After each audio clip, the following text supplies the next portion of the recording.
Um, I know for a lot of you, you're pretty familiar with the Honduras trip. Several of you in this audience tonight have been on a trip, and I know there are several in the audience that would love to go someday.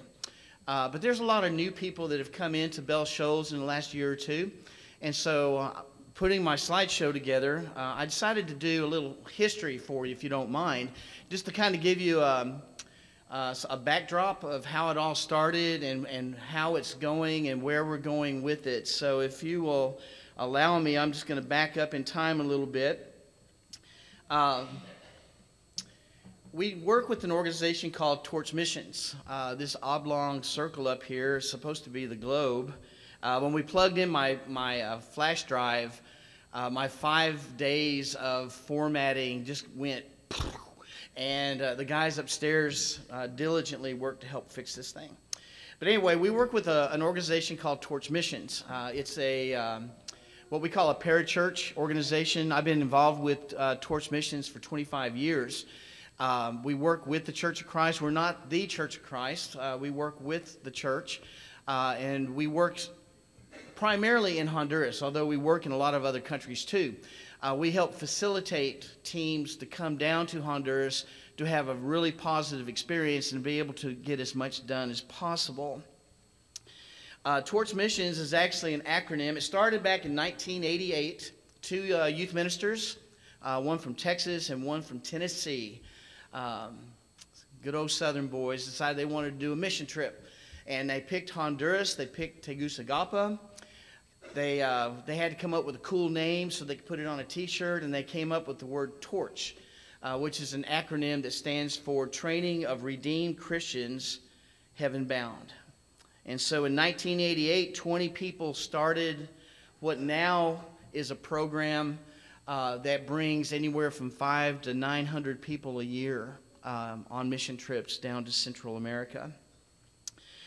Torch Missions, its base, its foundation is from the scripture that we just read, Matthew chapter 25, verses 31 through 40. Primarily and most importantly, the last verse, verse 40, where it says, "Truly I say unto you, whatever you did to one of the least of these, my brothers and sisters of mine, you did it unto me."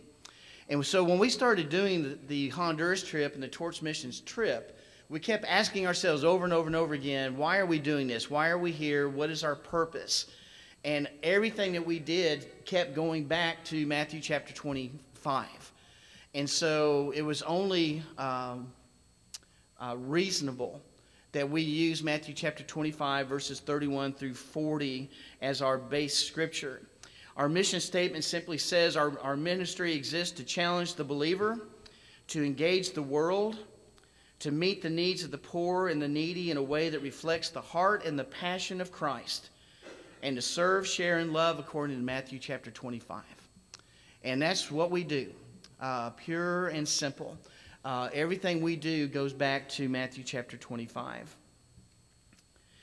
We focus on 5 different areas of ministry. We work in evangelism. We do door knocking, VBS, gospel meetings, Bible classes, worship services, devotionals. And I'm going to have pictures mixed in with a lot of this, but this kind of shows you some of the stuff that we do. I'm going to go really fast because I got a bunch of slides. I want to make sure we get them all.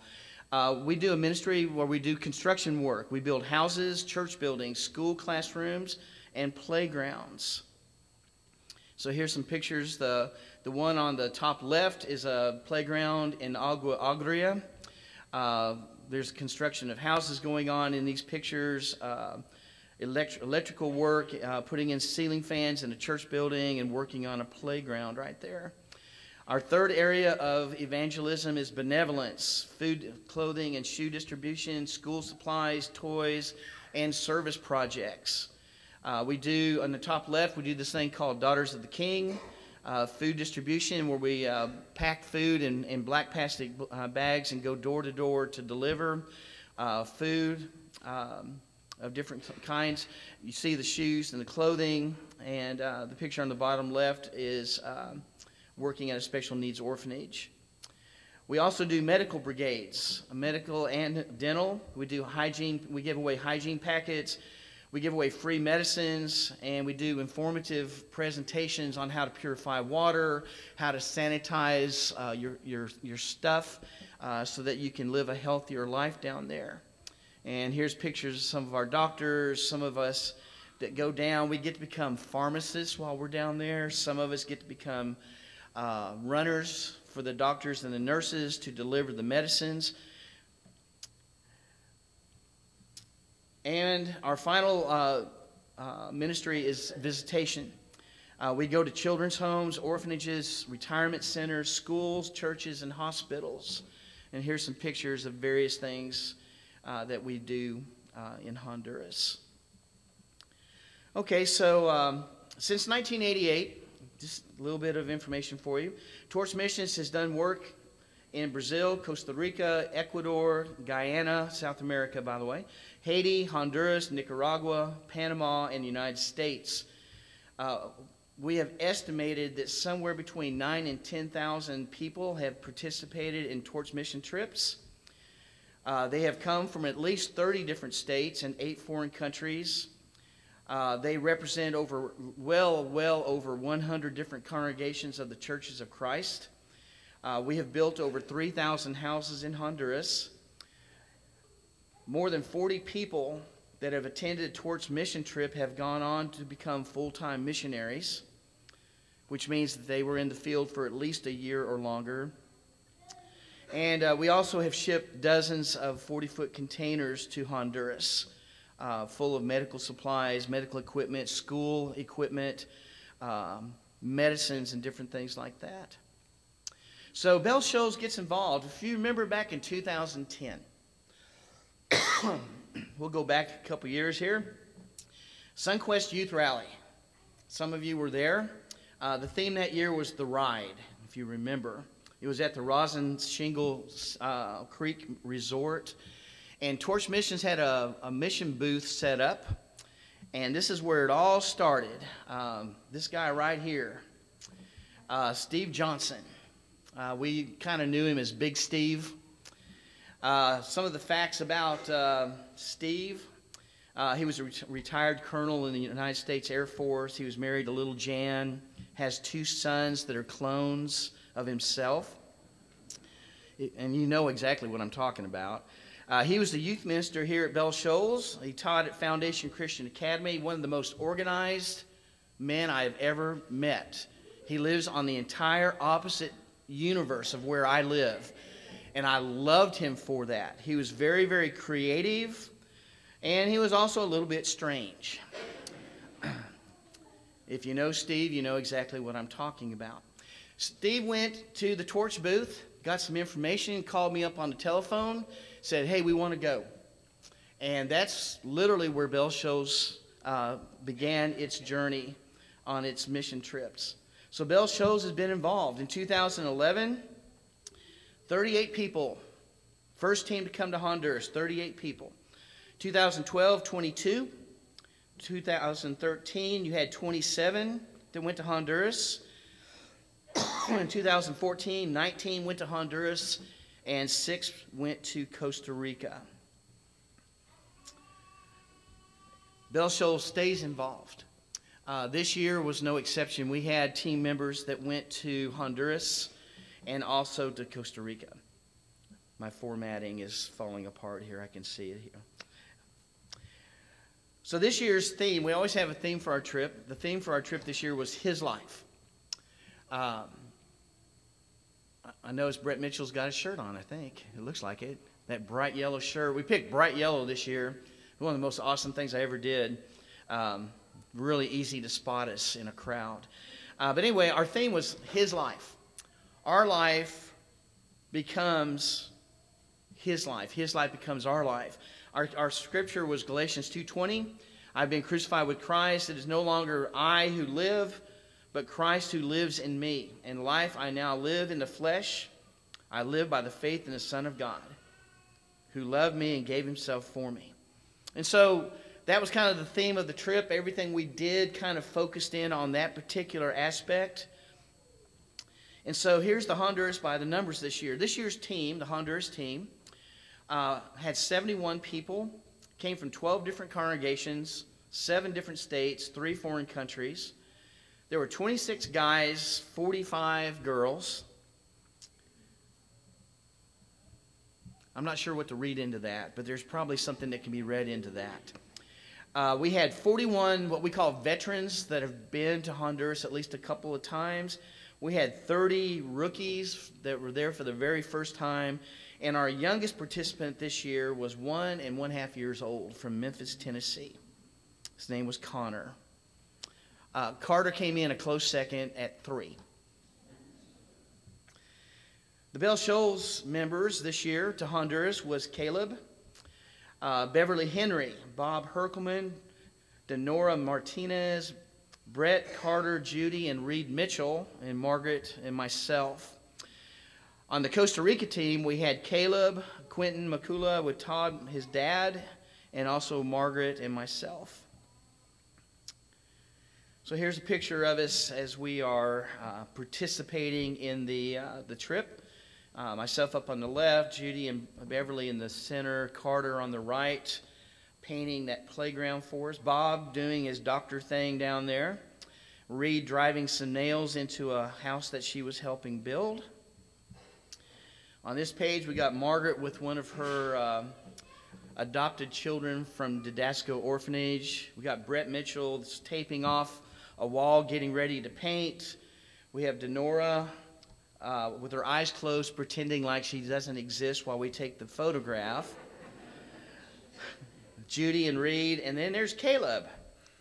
Good old Caleb. I know you're probably thinking right now that, why did he pick that picture? You know, I'm kind of picking on him. Well, not really, because I had a lot of pictures to pick from. Caleb is very photogenic, and he's not shy. And so these are just a sampling of the multiple pictures that we ended up with Caleb. He showed up on cameras that we didn't even know. I don't know. I still don't know how we got all these pictures.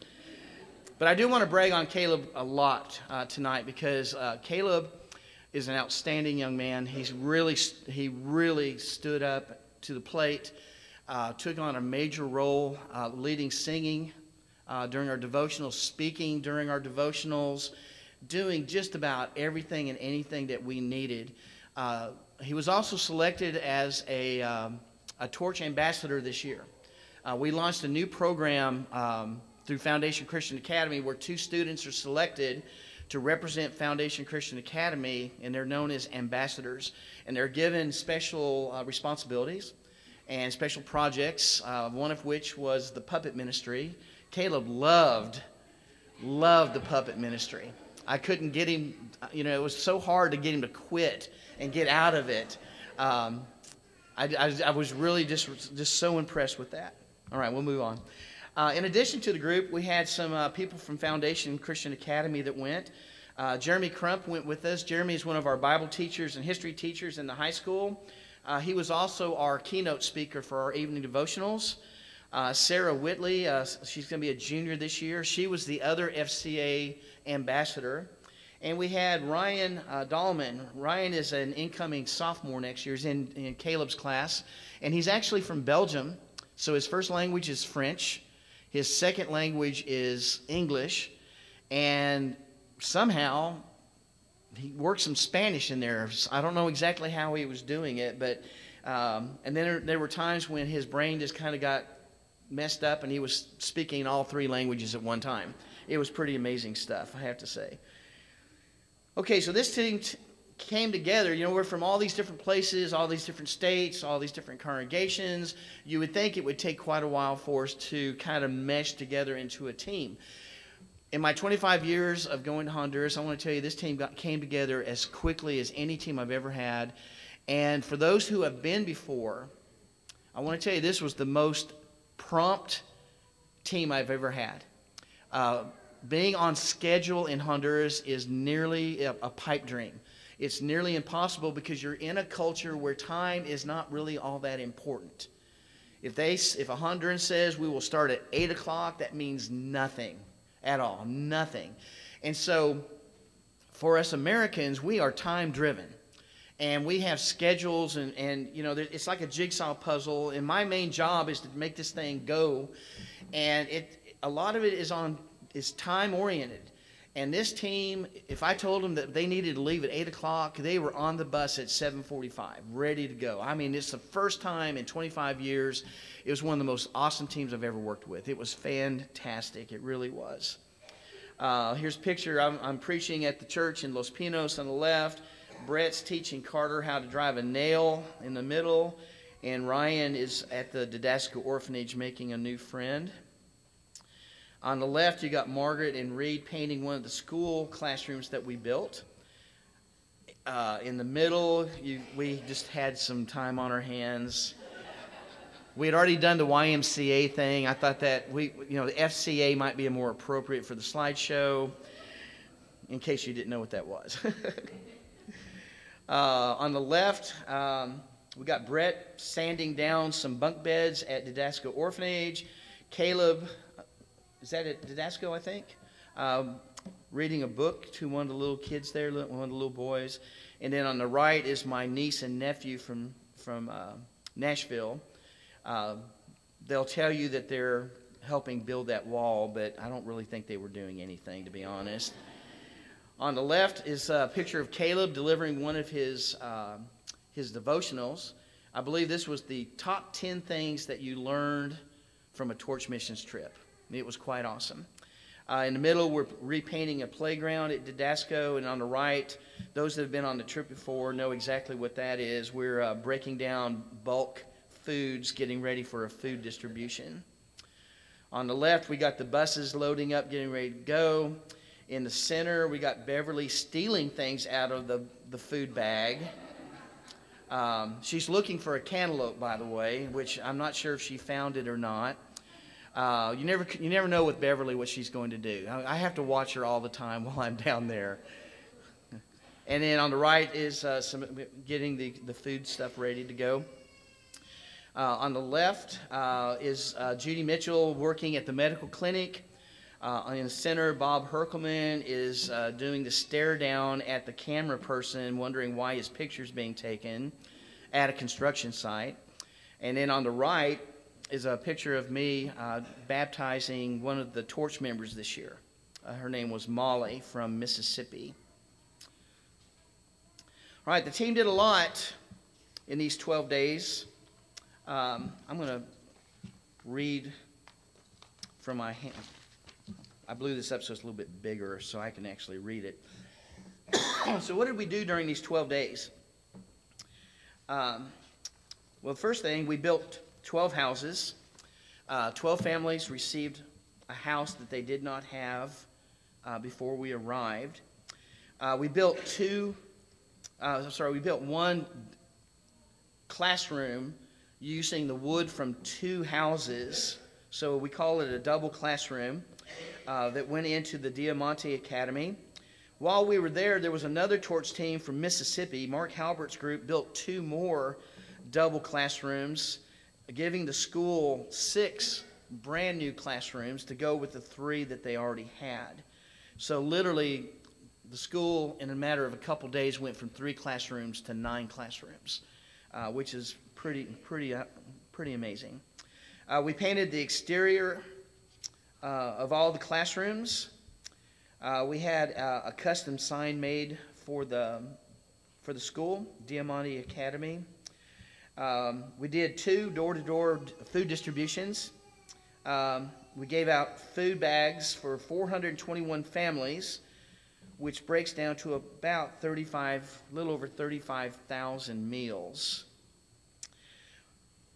We provided a month's worth of food to Didasco Orphanage.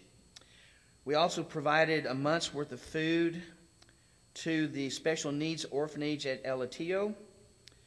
We provided 2 weeks of fresh food, which includes, carrots and potatoes and those kind of things at Didasco Orphanage, and also for the Special Needs Orphanage at El Atillo. We made 5 visits to the hospital Escuela. going to the different wards, such as the oncology ward, the burn unit, the children's ward, spending literally hours visiting with those families and with those children. While we were there, we passed out toys, coloring books, blankets, hygiene packets, stuffed animals, and just spent some quality time with some kids that desperately needed someone to be there for them. We spent 2 days working at the Moaloa Daycare Center and 2 days at the feeding center. Each day, about 150 children come to the feeding center to get lunch, which is a very important part of the nutrition program in Moaloa. We did 2 Gatorade blitzes. For those who have been before, you know what that is about. We go into a store and we buy 300 or 400 bottles of Gatorade, and we take off through the city looking for people that are working, street cleaners, construction workers, people that are digging ditches, and we just pull up and we hop off and we give them a cold bottle of Gatorade. The torch buses are very well known in the city. They always are on the lookout for us. We made some minor repairs to the playground at Didasco and repainted it. We conducted 3 days of vacation Bible school. 2 days at Didasco Orphanage and 1 day at the church building at Diamante. We did a 1-day medical clinic at Didasco, not for them. Didasco wanted to use the medical clinic as an outreach to the community, and so they invited people from Tamara to come to their campus to receive the free medical brigade. And we had 106 people come that day to receive free checkups, free medicines, free hygiene packets. We also did a medical clinic at Diamante, which is the name of a mountain where a new, I guess about a year ago, the Los Pinos Church planted a new congregation at Diamante, and it's just growing like crazy. And so we decided to do a medical clinic there because it's a very, very, very poor area. On that one particular day, we saw 231 patients in a span of about 6 hours. The medical team worked and worked and worked. So we saw a total of 337 in our 2 days. We did a thing called Daughters of the King, where we take the little girls and we do a makeover day for them. In Honduras, like a lot of Central American countries, women are just not treated with a lot of respect, and little girls even more so. And one of the things that we like to do, one of the things we try to do, is to try to make them understand that they are very, very important, and that in God's kingdom, they're very, very important, that they're daughters of the King. And so we spend the day and we wash their feet, we wash their hair, we give them new clothes, new shoes, and we paint their nails, and we try to make the girls feel really, really special. And even our big tough guys who want to build houses all the time are the first ones to volunteer to work in the Daughters of the King. We had our annual Jesus statue Devo. Mark Connell was our guest speaker. We visited the El Atillo Special Needs Orphanage 2 different times, taking them toys, clothes, shoes, hygiene packets, school items, food, trying to take care of them. We conducted the Sunday morning worship assembly at the Los Pinos Church and also at the Diamante congregation. Okay. We conducted... I already said that, sorry. We had 7 baptisms on the Honduras trip. We had 1 woman at the Los Pinos congregation that was baptized. We had 2 women from the Diamante congregation that was baptized. And then we had 4 members from the torch team that were baptized this year. We had 2 from Nashville, 2 teenagers from Nashville. We had a teenager from Mississippi. And probably the highlight of my entire trip, maybe of the whole 25 years of going, I got to baptize my cousin that came on the trip from California. This is where Margaret told me I probably needed to have some Kleenex. It was pretty special. We had 12 morning devotionals with different speakers. We had 13 evening devotionals, primarily Jeremy Crump, but we also had a couple other people that got to speak. Almost done with this part of it. How am I doing?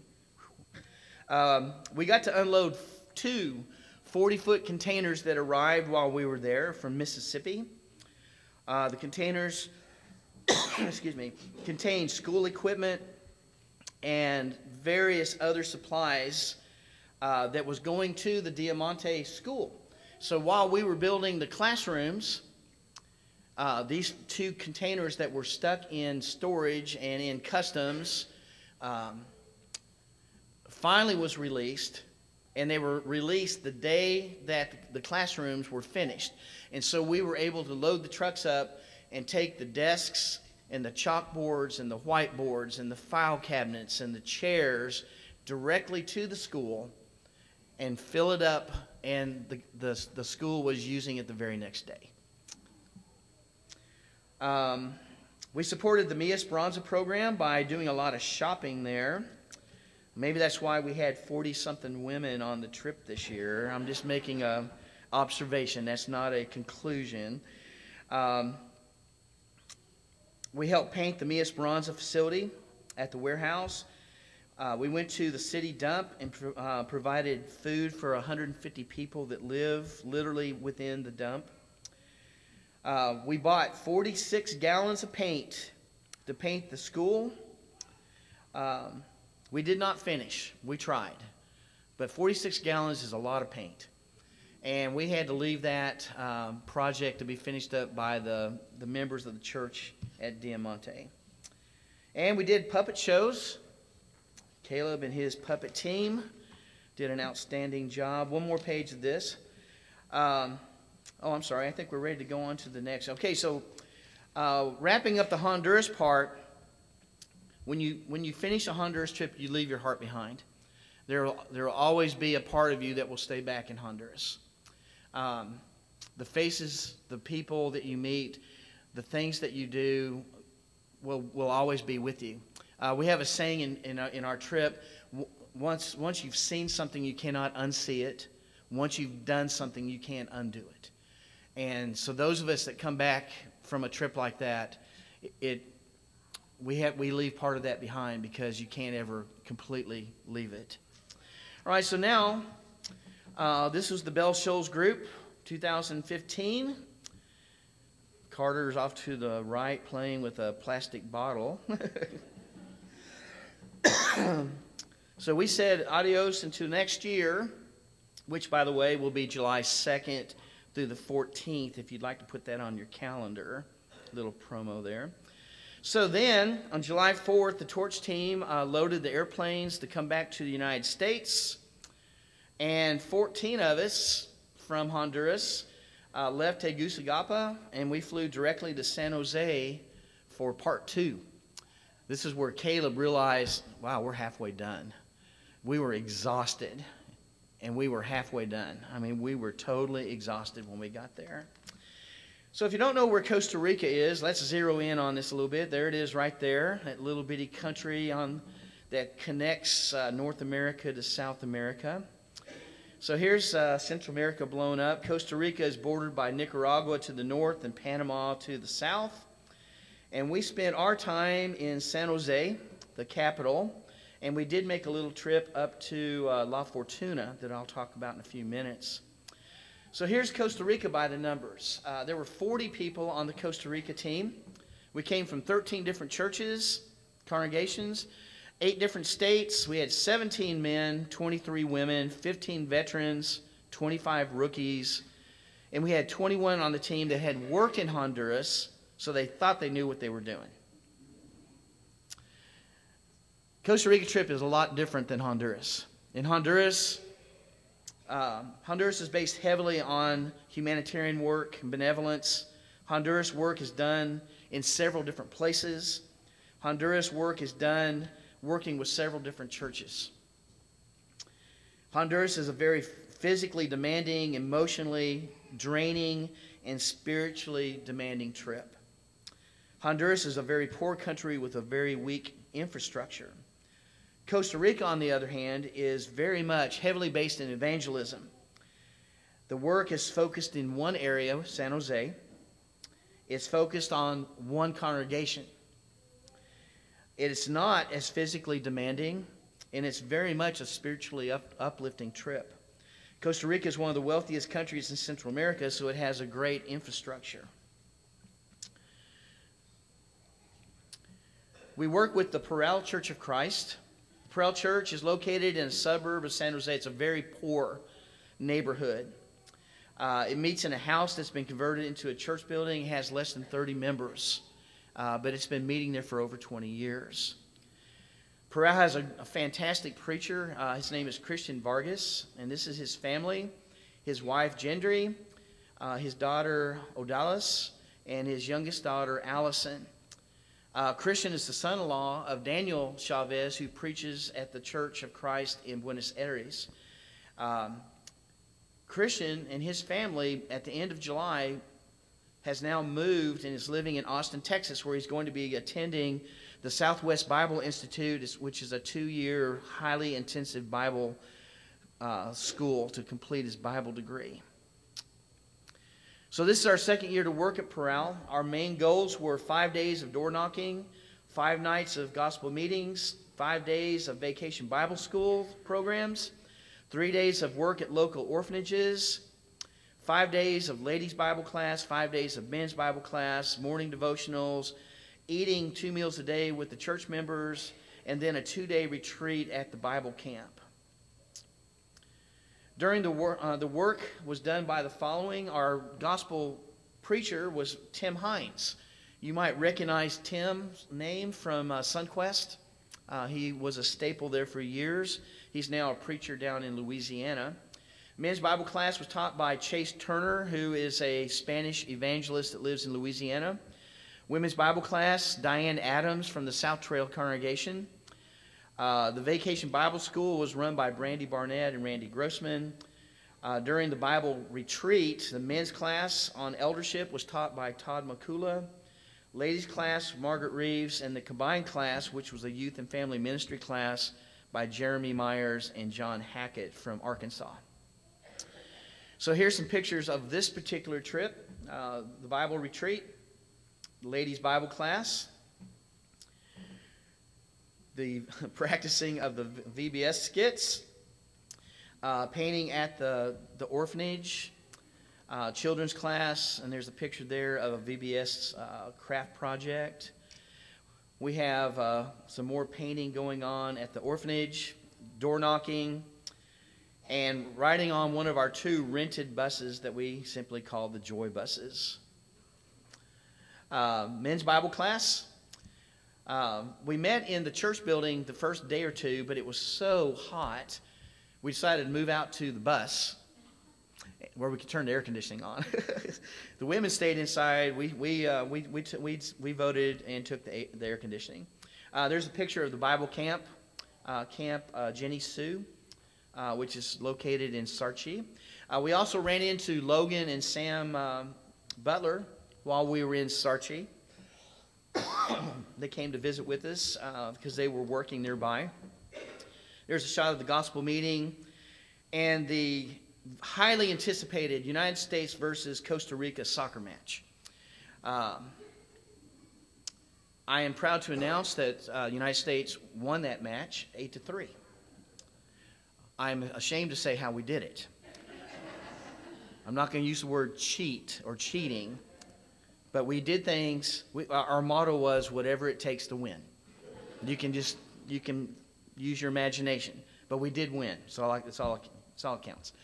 Vacation Bible School skit practice, the girls' cabin at camp, the evening devotional at the Bible camp, bananas growing on a tree.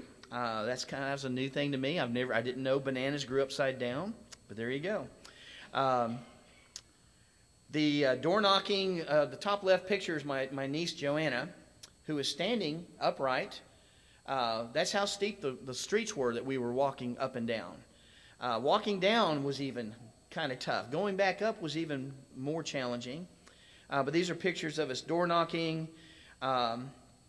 doing dishes after an evening meal and the gospel meeting. After the after the campaign, we went to the camp for our retreat. And then after that was over with, we got to spend the last couple days sightseeing. We went to a place called La Fortuna to see the world-famous Arenal volcano. And it's just not every day you get to see an active volcano. It's not every day. So here's some pictures of the trip, the rainforest, some of the huge rivers that flow through Costa Rica, the different fresh food markets in the town. Found an ice cream shop. I had to throw that one in. It's crazy, but you see wild birds like parrots and macaws, and I'm not sure what these are. Does anybody recognize them? Just colorful birds, just flying around in the wild. Some of our group went on a hike and said that they saw wild monkeys. So this is stuff you don't get to do every day. This is the Arenal volcano in its glory. It is active. Steam and ash comes from the top of it 24 hours a day. And this is a picture from the hotel that we were staying at. All right, so I'm about to wrap it up here. We had a group that went zip lining. So there's all the insane people in that picture, trusting their lives to a little metal cord about that big around. A picture of Caleb on the bus. And down at the bottom, on the Sunday night worship service, the team took up a special contribution for Christian Vargas and his family to help with their moving expenses to go to Texas. Now, keep in mind, this is 40 people, several of which are teenagers. During that Sunday night contribution, we collected $2,500. If you put that per person, that's pretty outstanding. Especially at the end of the trip, we're about to go home. We've already done all the fun stuff. We've spent money. We've gone out to eat. We've done all these things. And we still had enough money left over to make a $2,500 contribution to Christian. So in conclusion, here's where I wrap it up really quick. Next year's Honduras trip, July 2nd through the 14th, if you'd like to put that on your calendar. I've already got the theme picked out. We were driving down the road in Costa Rica, admiring the graffiti that was all over this one particular area. And Tim Hines and I looked over to the right, and we saw a big building, and it had "Mas Amor, por favor." And Tim and I were like, wow, that would make a really good T-shirt. That would make a really good theme. More love, please. And so that's where the theme came from some graffiti on a wall in Costa Rica. Our key verse will be John 13:35, that they will know that you're a Christian by your love. Towards Missions is going to be honored this year at SunQuest. If you are going to SunQuest, and if you've been on a torch team, I would really encourage you to take your torch shirts with you and wear them during the weekend. The theme is Extreme Legacy, and Torch Missions is the first non-school organization to be chosen to be sponsoring the event. They chose us because of the extreme legacy, the fact that we've been working in Honduras for 28 years. So there's going to be a lot of special PR work for us. The Sunday morning contribution is going to be going to Torch Missions. And so I encourage you to go to SunQuest, and I encourage you to wear a Torch t-shirt if you've got one. I think that's my last slide. Yeah. So how do I wrap all this up? It's certainly not your normal Sunday night worship. Now, if I was Rex, at this point, I'd be gathering my stuff up and I'd be walking down there on the floor somewhere, but I'm not about to do that. I'm staying right here. I like having this blocking you guys. You can't believe how my legs are going right now. Not a traditional service, not a traditional sermon. but yet it has everything to do with what we are all about doing. We're called to be missionaries. Every single one of us are called. The Great Commission wasn't given to a few. It was given to everyone. And we are commissioned to go and to preach the gospel to every creature, baptizing them in the name of the Father, Son, and the Holy Spirit. That's our jobs. That's what every one of us are to do. Some of us are lucky enough to get to go and do foreign mission work because it needs to be done. Some of you are fortunate that even though you can't go, you've helped to financially support those of us that did. But every one of us has a local ministry obligation right here in Brandon, in our schools, where we work, where we shop, where we play soccer, gymnastics, wherever it might be, wherever your life takes you, you're supposed to be an ambassador for Christ. And you're supposed to be doing the Great Commission, sharing the gospel. And so, in some ways, I guess this is a typical sermon. So I'm challenging you to think about that. I know that we're all very, very busy. Some of us are very fortunate like me. I'm very fortunate to be a school teacher. I get my summers off. I can go on 25-day mission trips every summer, and I fully take advantage of that. I love it. I can't imagine not doing that. But some of you don't have that luxury. You don't have that luxury. But you do get to go to work. You do get to go to school. You do get to go shopping. You do get a chance to go and to do God's work. And so I'm just encouraging you to do what you're supposed to do. We're all busy. But this is one thing that you can't push off to the side.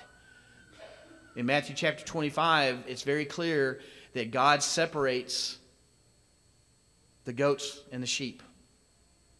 And Matthew 25 is also very clear in how he does it. You gave people something to eat. You gave them something to drink, somebody something to drink. You gave them clothes because they needed clothes. You provided a place for them to stay because they didn't have a place to stay. You visited them in their time of need. And remember that last phrase, Jesus said, when you do it unto one of the least of the people that you come in contact with, you did it for him. You did it for him. Are you working for Jesus? Because there is no vacation time. There is no leave of absence. Rex, what do preachers do when they take a time off for a little while? A sabbatical. There's no sabbaticals. Man, once you commit, it's a lifelong commitment. It's a lifelong commitment. And some of you have been doing it for a long, long time. And some of us have just got started. But we're walking and we're working together. So if there's any need tonight, Caleb, do I need is it on PowerPoint? In songbook. If you would, get your songbooks out and turn to the invitation 326. If you'll turn to 326 and stand, please. If there's anything we can do, we would be thrilled to help you at this time.